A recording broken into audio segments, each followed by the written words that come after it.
Avec ses 1000 chambres, le Jemchoujina est le plus grand hôtel de la côte du Caucase. Dès qu'il a appris que Sotchi accueillerait les Jeux Olympiques en février 2014, son directeur, Viktor Tabachkov, a décidé de donner un coup de jeune au bâtiment et de rénover 5 étages de ce complexe qui fête cette année ses 40 ans. Voilà, alors là, cette chambre, c'est ce qu'on appelle un studio. C'est l'une des 630 chambres que nous avons rénovées pour les Jeux Olympiques.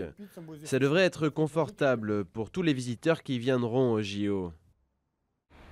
Comme ce complexe, la plupart des hôtels de cette station balnéaire qui date de l'époque soviétique ont mis les bouchées doubles pour être prêts avant les Jeux Olympiques. La ville est devenue un vaste chantier à ciel ouvert.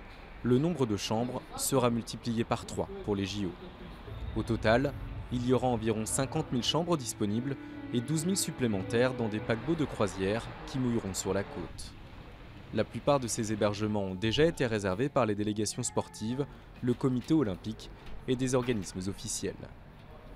Cette agence de voyage se contente pour l'instant d'enregistrer les pré-réservations des particuliers, sans garantie de pouvoir les satisfaire, en attendant de voir combien de chambres il restera pour les spectateurs. Sur le contingent total, il restera 10 à 15% des chambres disponibles. Et à partir de l'automne, on commencera à y voir plus clair sur les disponibilités pour les touristes qui veulent venir. Les 50 000 chambres annoncées par les autorités sont des hébergements dits officiels et leurs prix sont encadrés. 142 € pour un hôtel 2 étoiles, 343 € pour un 5 étoiles. Mais dans la réalité, on estime qu'il faudra environ 100 000 chambres pour satisfaire la demande pendant les JO. Une aubaine pour les hébergeurs et les hôtels non officiels, pas contraints de limiter leurs prix, qui attendent patiemment le boom des réservations à l'automne pour mettre leurs chambres sur le marché et faire monter les prix.